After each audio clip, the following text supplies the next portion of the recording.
ॐ भूर्भुवः स्वः तत्सवितुर्वरेण्यं भर्गो देवस्य धीमहि धियो यो नः प्रचोदयात्। मित्रों, एमए उत्तरार्ध की संस्कृत की कक्षा में आज आपका पुनः स्वागत है। हम सब मिलकर के शिवराज विजय पढ़ रहे हैं। शिवराज विजय के प्रथम विराम के द्वितीय निश्वास को प्रारंभ कर चुके हैं, जिसमें अपन ने 2 पाठ पढ़ लिए। आज तीसरा पाठ पढ़ रहे हैं।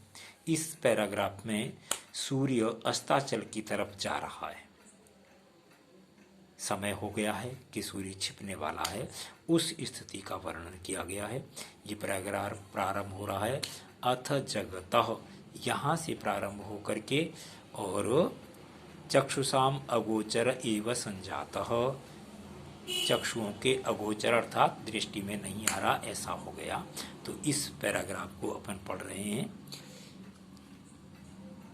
ये जो पिछली बात कही थी कि अपनी सेना के साथ अफजल खान ठहरा हुआ है, वहाँ से आगे का पाठ है और कह रहे हैं कि इसके बाद क्या हुआ।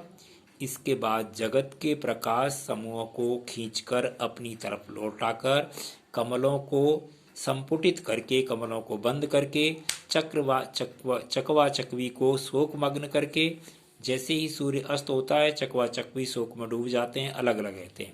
संपूर्ण जड़ चेतन के नेत्रों की संचार शक्ति को शिथिल करके, अर्थात धीरे धीरे रात होने लगी है तो सोने के लिए तैयार हो जाते हैं लोग। कुंडल के समान अपने मंडल को पश्चिम दिशा में विभूषित करते हुए, मानो जैसे पश्चिम दिशा में जा रहा है। वारुणी शब्द का अर्थ पश्चिम दिशा होता है और वारुणी का अर्थ शराब भी होता है। मानो मदिरा अथवा पश्चिम दिशा के सेवन के कारण से मंजीठी माने कि लालिमा के कारण से लाल हुआ हो। मानो विस्तार भ्रमण से माने सवेरे से शाम तक सूर्य घूमता रहता है, उसके कारण से थक गया है, इसलिए थक कर सोने का इच्छुक हो।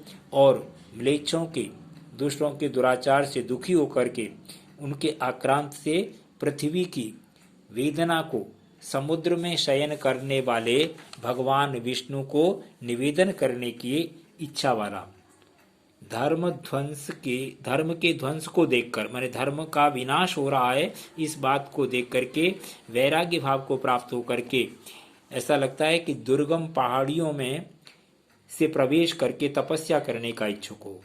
और दूसरी तरफ यह प्रतीत हो रहा है कि धूप से संतप्त हुआ, परेशान होकर के समुद्र जल में प्रवेश करके स्नान करना चाहता हो। फिर सोचता है कि मेरे कुल में अर्थात सूर्य वंश में कोई ऐसा नहीं रहा जो धर्म को विध्वंस करने वाले इन दुष्टों को गला पकड़ करके इनको देश से बाहर निकाल सके। इस चिंता के कारण से व्याकुल है, परेशान है, पर्वत की गुफाओं में प्रवेश करने का इच्छुक है।